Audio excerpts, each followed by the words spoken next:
Hi guys, আজকেও একটা নতুন ভিডিও আনিয়েছি তোমাদের সামনে।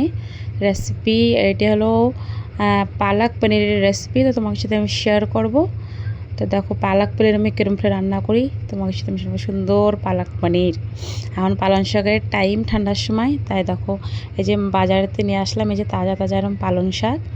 এত সুন্দর পালং শাক করা ছিল, বানাইছি, খাতে এত টেস্টি লাগিছে দেখো।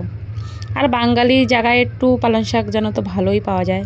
তারপরে এই যে গরম জল করে এতে দিয়ে দিলাম পালং শাক, ধুয়ে ভালো মতন সাফ করে এটা দিয়ে দিলাম। এটা একটু 5 মিনিটের মতো এরকম একটু করে নেবো, সেদ্ধ করে নেবো দেখো এরকম ফেলে।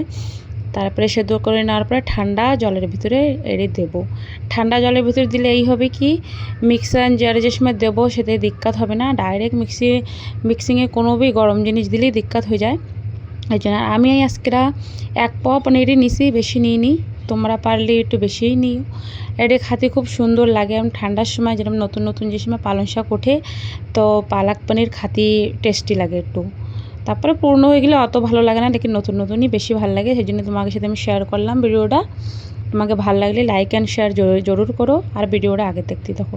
দেখো এরকম সাইজের আমি পনিরগুলো কেটে নেবো, এরকম সাইজ করে দেখো এরকম ফেলে। না বেশি বড় না বেশি ছোট, মিডিয়াম করে কেটে নিলাম। তারপরে এই যে ঠান্ডা হয়ে গেছে, তারপরে মিক্সিং জারে দিয়ে দেবো। এটা ভালো মতন মিক্সিং করে নেবো দেখো এরকম ফেলে দিয়ে দেবো। এত সুন্দর পালং শাক করা দিল। মিক্সিং করার পরে কালারটা দেখো কত সুন্দর আইছে দেখো। আমার তো লাগতেছে কিরম লাগছে, কালার মিলুনি কালার, লেকিন না বহুত সুন্দর। তারপর দিয়ে দেবো সরষের তেল কড়াইতে, দিয়ে তো জিরে আর গোটা গরম মশলা যা যা থাকে সে দেবা, তেজপাতাও দিয়ে দেবো সে সাথে। তোমাকে হিসাব মতন দিয়ে দেবা, যা তোমাকে গরম মশলা যা যা থাকে। আমাদের যা যা ছিল শেষেই দিছি।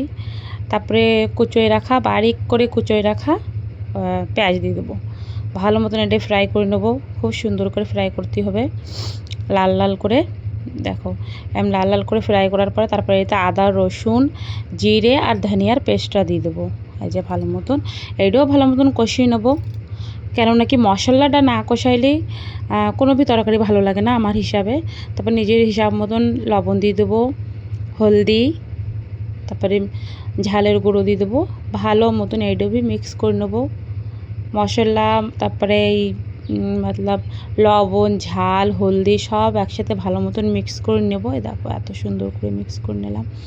ভাজা ভাজা হয়ে গেছে, সাইড দিয়ে তেল ছেড়ে দিয়েছে। তারপর দিয়ে দেবো, এরপরে দিয়ে দেবো আমি টমেটোটা বারিক করে কুচি নিয়ে দেবো। টমেটোটা পরে দিলে এই হয় কি, মশলাটা পয়লা পাকায় নিলি, পরে যে টমেটোটা দিলি আর টেনশন থাকে না, নয়তো একসাথে দিয়ে দিলে একটু পাকতে টাইম লাগে। তারপরে আমি নিজের মর্জি মতন একটু কাজু বাদাম দিলাম, তোমরা যদি পারো, না থাকলে নাও দিতে পারো, এটাই স্কিপ করতে পারো। এটা আমার মনেতেই দিছি কাজু বাদাম করা, দিলে একটু ভালো লাগে, থাকলে দিও জরুর, ভালো লাগবে। তারপরে ওই পালং শাকের পেস্টটা দিয়ে দেবো, এইটাও ভালো মতো নাড়াই চাড়াই নেবো।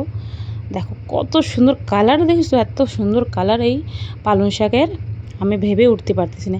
তারপরে এরকম কাটচিলে এরকম চালাতে থাকতে হবে, কালারটা জব তক চেঞ্জ না হয়, কাঁচা কাঁচা ভাবটা না যায়, তব তক চালাতে হবে। তারপরে পনিরটা দিয়ে দেবো। পনির তোমরা ভেজেও দিতে পারো, লেকিন ভেজে দিলেই সেই টেস্ট পাবা না।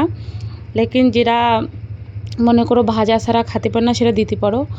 তা কিন্তু পালক পনির হামেশা কোশিশ করবা কি না ভেজে দিই আমি পনির, তা সেই খাতে খুব টেস্টি লাগবে। তারপর 5 মিনিটের মতন ঢাকা দিয়ে এটা ভালো মতন দেখো আবার একটু মিলিয়ে নেবো। কালারটা তো পুরো চেঞ্জ হয়ে যাচ্ছে, মনে করো এই পালক পনির হয়েই গেছে তোমার এখনে। দেখো কত সুন্দর গাঢ় গাঢ়।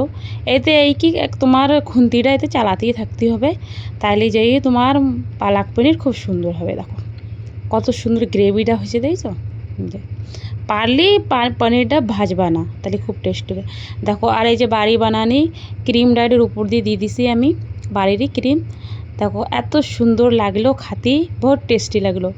তারপরে সাথে আমি আজকে রুটি বানালাম, রুটি দিয়ে খাতে, পরাঠা দিয়ে খাতে, কচুরি দিয়ে খাতে খুব টেস্টি লাগে। তা তোমরা বাড়ি জরুর ট্রাই করো। আর আমার ভিডিওটা ভালো লাগলে লাইক অ্যান্ড সাবস্ক্রাইব জরুর করো, সাপোর্টের দরকার।